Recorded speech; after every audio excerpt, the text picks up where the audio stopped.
ಸಿದ್ದರಾಮಯ್ಯ ವಿರುದ್ಧ ಮೂಡಾ ತನಿಖೆಯನ್ನ ಮಾಡಿಸ್ತಾರಾ ರಾಜ್ಯಪಾಲರು ಎಂಬ ಚರ್ಚೆ ಜೋರಾಗ್ಬಿಟ್ಟಿದೆ. ಇಂದು ಕೊಡ್ತಾರಾ ಇಲ್ಲ ವಾರಾಂತ್ಯದಲ್ಲಿ ಕೊಡಬಹುದಾ ಅನ್ನುವಂಥ ಪ್ರಶ್ನೆ. ರಾಜ್ಯಪಾಲರ ಕಾಲಮಿತಿ ಅಧಿಕಾರವೇನು ಗೊತ್ತಾ? ಹಾಗಿದ್ರೆ ಈ ವರದಿ ನೋಡಿ.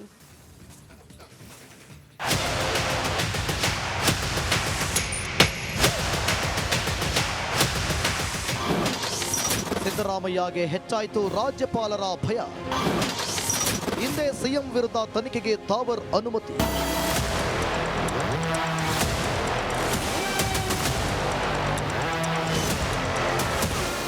ಕರ್ನಾಟಕದ ರಾಜಕಾರಣದಲ್ಲಿ ಬಿರುಗಾಳಿ ಎದ್ದಿದೆ.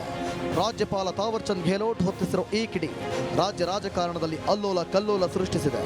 ಮೂಡಾ ಹಗರಣದಲ್ಲಿ ಮುಖ್ಯಮಂತ್ರಿ ಸಿದ್ದರಾಮಯ್ಯಗೆ ನೋಟಿಸ್ ಜಾರಿ ಮಾಡಿದ್ರು. ನಿಮ್ಮ ವಿರುದ್ಧ ಏಕೆ ವಿಚಾರಣೆಗೆ ಅನುಮತಿ ನೀಡಬಾರದು ಎಂಬುದಕ್ಕೆ 1 ವಾರದಲ್ಲಿ ಕಾರಣ ಕೊಡಿ ಎಂದಿದ್ರು. ಅದಕ್ಕೆ ಉತ್ತರಿಸಿರುವ ಸಿದ್ದರಾಮಯ್ಯಗೆ ರಾಜ್ಯಪಾಲರ ಭಯ ಹೆಚ್ಚಾಗಿದೆ. ನಿನ್ನೆಯೇ ಮೂಡಾ ಪ್ರಕರಣದ ತನಿಖೆಗೆ ರಾಜ್ಯಪಾಲರು ಕೊಟ್ಟೇ ಬಿಡ್ತಾರೆ ಎನ್ನಲಾಗಿತ್ತು. ಆದರೆ ನಿನ್ನೆ ನೀಡದ ಗೆಹ್ಲೋಟ್ ಇಂದು ನೀಡ್ತಾರಾ ಇಲ್ಲ ವಾರಾಂತ್ಯದಲ್ಲಿ ನೀಡ್ತಾರಾ ಅಥವಾ ಸಿಎಂ ವಿರುದ್ಧ ಪ್ರಾಸಿಕ್ಯೂಷನ್ ಅನುಮತಿ ನೀಡಲು ರಾಜ್ಯಪಾಲರಿಗೆ ಟೈಮ್ ಬಾಂಡ್ ಏನು ಎಂಬ ಚರ್ಚೆ ಜೋರಾಗಿದೆ.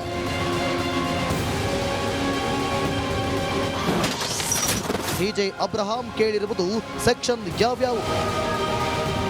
ಇನ್ನು ರಾಜ್ಯಪಾಲರಿಗೆ ಸಿಎಂ ವಿರುದ್ಧ ದೂರು ನೀಡಿರುವ ಸಾಮಾಜಿಕ ಕಾರ್ಯಕರ್ತ ಟಿಜೆ ಅಬ್ರಹಾಂ 28ಕ್ಕೂ ಹೆಚ್ಚು ಸೆಕ್ಷನ್ಗಳ ಅಡಿಯಲ್ಲಿ ಪ್ರಾಸಿಕ್ಯೂಷನ್ಗೆ ಅನುಮತಿ ಕೇಳಿದ್ದಾರೆ.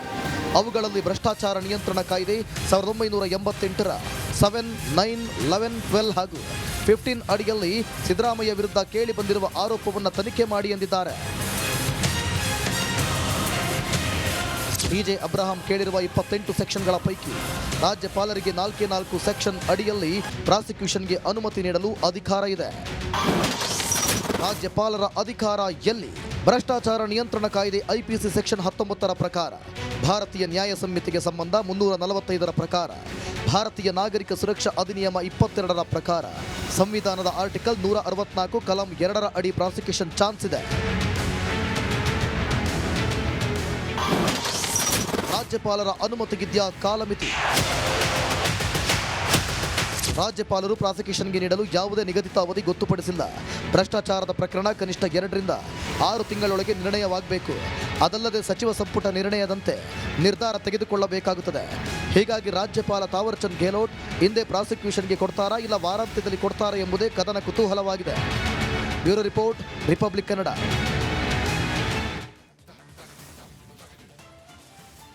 ಮೂಡಾ ಹಗರಣದಲ್ಲಿ ಸಿಎಂ ಸಿದ್ದರಾಮಯ್ಯರನ್ನ ಹಣಿಯೋದಕ್ಕೆ ಬಿಜೆಪಿ ಸಿದ್ಧತೆ ಮಾಡಿಕೊಂಡಿದೆ.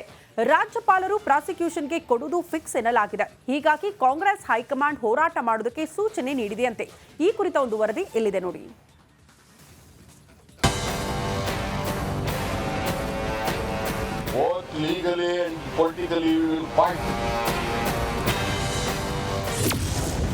ಸಿದ್ದರಾಮಯ್ಯಗೆ ಮೂಡಾ ಉರುಳೋ ಫಿಕ್ಸ್. ಪ್ರಾಸಿಕ್ಯೂಷನ್ಗೆ ಗವರ್ನರ್ ಅನುಮತಿ ಪಕ್ಕ. ಕಾಂಗ್ರೆಸ್ ಹೈಕಮಾಂಡ್ನಿಂದ ರಾಜ್ಯಪಡೆಗೆ ಸೂಚನೆ.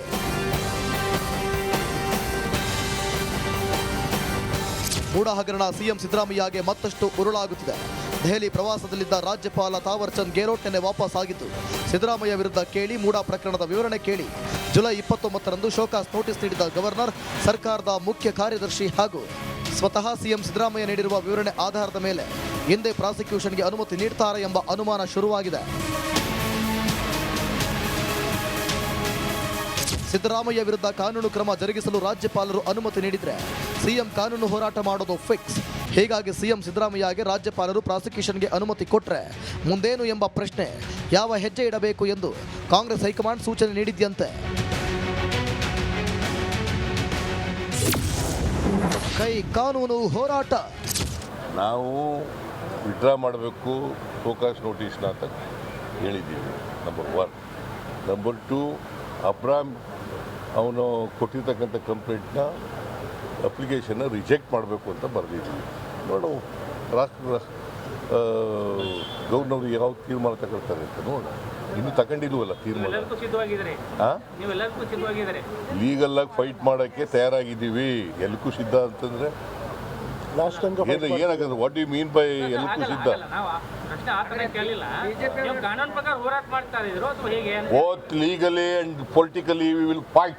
ನಮಗೆ ವಿಶ್ವಾಸ ಇರ್ತಕ್ಕಂಥದ್ದು ಕ್ಯಾಬಿನೆಟ್ ಅಡ್ವೈಸ್ ಏನು ಮಾಡಿದೆ, ನೀವು ವಾಪಸ್ ತಗೊಳ್ಳಿ ಶೋಕಾಸನ್ನು, ಮತ್ತು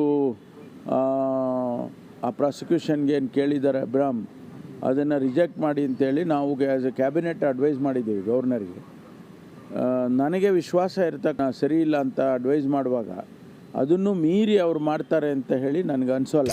ಕಳೆದ ಭಾನುವಾರ ರಾಜ್ಯಕ್ಕಾಗಮಿಸಿದ್ದ ಕಾಂಗ್ರೆಸ್ ಹೈಕಮಾಂಡ್ ನಾಯಕರಾದ ಎಐಸಿಸಿ ಪ್ರಧಾನ ಕಾರ್ಯದರ್ಶಿ ಕೆಸಿ ವೇಣುಗೋಪಾಲ್, ರಣದೀಪ್ ಸಿಂಗ್ ಸುರ್ಜೇವಾಲಾ, ಪಿ ಚಿದಂಬರಂ, ಅಭಿಷೇಕ್ ಮನು ಸಿಂಘ್ವಿ ಸೇರಿ ಕಾನೂನು ತಜ್ಞರ ಸಮಾಲೋಚನೆ ಬಗ್ಗೆ ಸಲಹೆ ನೀಡಿದ್ದಾರಂತೆ.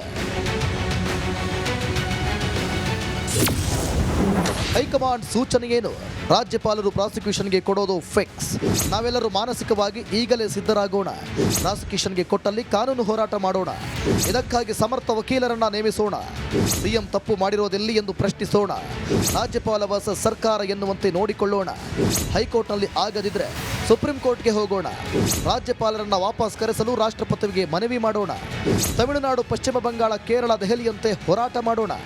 ರಾಜ್ಯಪಾಲರ ನಿರ್ಧಾರವನ್ನ ಕಾನೂನಾತ್ಮಕವಾಗಿ ಪ್ರಶ್ನಿಸೋಣ.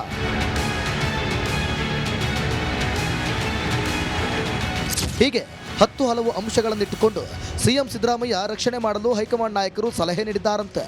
ಚಿದಂಬರಂ, ಅಭಿಷೇಕ್ ಮನು ಸಿಂಘ್ವಿ ಸಲಹೆಯಂತೆ ಕೋರ್ಟ್ನಲ್ಲಿ ಹೋರಾಡೋಣ. ರಾಜ್ಯಪಾಲರ ನಡೆಯನ್ನ ತಾರ್ಕಿಕ ಅಂತ್ಯಕ್ಕೆ ತೆಗೆದುಕೊಂಡು ಹೋಗೋಣ. ಜನರ ಮುಂದೆ ಇದನ್ನು ತೆಗೆದುಕೊಂಡು ಹೋಗಿ ಹೋರಾಟ ನಡೆಸೋಣ. ರಾಜ್ಯಪಾಲರಲ್ಲದೆ ಬಿಜೆಪಿ ಜೆಡಿಎಸ್ ಕುತಂತ್ರದ ಜೊತೆಗೆ ವಿರುದ್ಧವೂ ಹೋರಾಡೋಣ ಎಂದು ಎಲ್ಲ ಸಚಿವರು, ಶಾಸಕರು, ಪಕ್ಷದ ನಾಯಕರಿಗೂ ಹೈಕಮಾಂಡ್ ನಾಯಕರು ಸೂಚನೆ ನೀಡಿದ್ದಾರಂತೆ.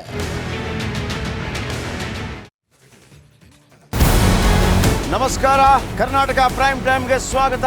ನಾನು ಜಯಪ್ರಕಾಶ್ ಶೆಟ್ಟಿ. ಇಡೀ ಕರ್ನಾಡು ಇವತ್ತು ರೆಬೆಲ್ ಆಗಿ ನಿಂತಿದೆ. ಈ ಹಗರಣಗಳನ್ನು ಸದನದಲ್ಲಿ ಪ್ರಸ್ತಾಪ ಮಾಡಲು ಕೂಡ ಕಾಂಗ್ರೆಸ್ ಹಿಂದೇಟು ಹಾಕಿದ್ದೇಕೆ? ನಿಮ್ಗೆ ಸಂಬಳ ಅದಕ್ಕೆ, ನಿಮಗೆ ವಾಹನ ಅದಕ್ಕೆ, ನಿಮಗೆ ವೆಪನ್ ಅದಕ್ಕೆ, ನೀವು ಅದನ್ನು ಸೆರೆ ಹಿಡಿಬೇಕಾಗಿತ್ತು. ನೀವು ವಿದ್ಯುತ್ ಬರ ಇದೆ ಅಂತ ಹೇಳ್ತಾ ಇದ್ದೀರಿ, ಎಲ್ಲಿ ಬರ ಇದೆ ನೀವು ಹೇಳಬೇಕು. ಪಾಕಿಸ್ತಾನ್ ಆಕ್ಯುಪೈಡ್ ಕಾಶ್ಮೀರ್ ಅದು ಎಂದೆಂದಿಗೂ ನಮ್ಮದು. 40 ಮೆಷಿನ್ಗಳು ತಂದಿತ್ತು ನೋಟ್ ಎಣಿಸುವುದಕ್ಕೆ, ಅದೇ ಹಾಳಾಯಿತು. ಮಥುರಾದ ಗಲಾಟೆ ಇದೆಯಲ್ಲ, ಅದು ಸ್ಥಳೀಯವಾಗಿ ಕೂತು ಪರಿಹರಿಸಬಹುದಾದಂಥ ಕಾನೂನಿದೆ. ಗ್ಯಾರಂಟಿ ಯೋಜನೆಯಿಂದ ನಷ್ಟ ಆಗಿದೆ, ಲಾಭ ಆಗಿದೆ, ದಯವಿಟ್ಟು ಹೇಳಿ. Dawood Ibrahim most wanted criminal ಯಾವಾಗಾದ ಅಂದರೆ ಇಲ್ಲಿ ತನಕ ಭಾರತ ದೇಶದಲ್ಲಿ ಓರ್ವ ದಲಿತ ಪ್ರಧಾನಿಯಾದಂಥ ಇತಿಹಾಸವೇ ಇಲ್ಲ. ರಿಪಬ್ಲಿಕ್ ವರ್ಲ್ಡ್ ಆಪ್ ಇದು ಕೇವಲ ಅಪ್ಲಿಕೇಶನ್ ಅಲ್ಲ, ಸಮಗ್ರ ಸುದ್ದಿಗಳ ಸಂಪರ್ಕ ಮಾರ್ಗಕ್ಕೆ ಕ್ರಾಂತಿಕಾರಿ ಬದಲಾವಣೆ. ರಿಪಬ್ಲಿಕ್ ವರ್ಲ್ಡ್ ಆಪ್ ಕೇವಲ ಸುದ್ದಿ ಅಪ್ಲಿಕೇಶನ್ ಅನ್ನ ಪರಿಚಯ ಮಾಡ್ತಾ ಇಲ್ಲ, ಬದಲಾಗಿ ಡಿಜಿಟಲ್ ಸುದ್ದಿ ಬಳಕೆಯ ಹೊಸ ಯುಗಕ್ಕೆ ನಾಂದಿ ಹಾಡ್ತಾ ಇದೆ. ಇದೊಂದು ಬ್ರೇಕಿಂಗ್ ನ್ಯೂಸ್, ಪ್ರಭಾವಶಾಲಿ ಕಾರ್ಯಕ್ರಮಗಳಿಗೆ ಗಟ್ಟಿಯಾದ ವೇದಿಕೆ. ರಿಪಬ್ಲಿಕ್ ವರ್ಲ್ಡ್ ಅಪ್ಲಿಕೇಶನ್ ಈಗ ಲೈವ್ ಆಗಿದೆ. ಗೂಗಲ್ ಪ್ಲೇ ಸ್ಟೋರ್ ಮತ್ತು ಆಪಲ್ ಆಪ್ ಸ್ಟೋರ್ ಎರಡರಲ್ಲೂ ಲಭ್ಯವಿದೆ. ಈಗಲೇ ಡೌನ್ಲೋಡ್ ಮಾಡಿ.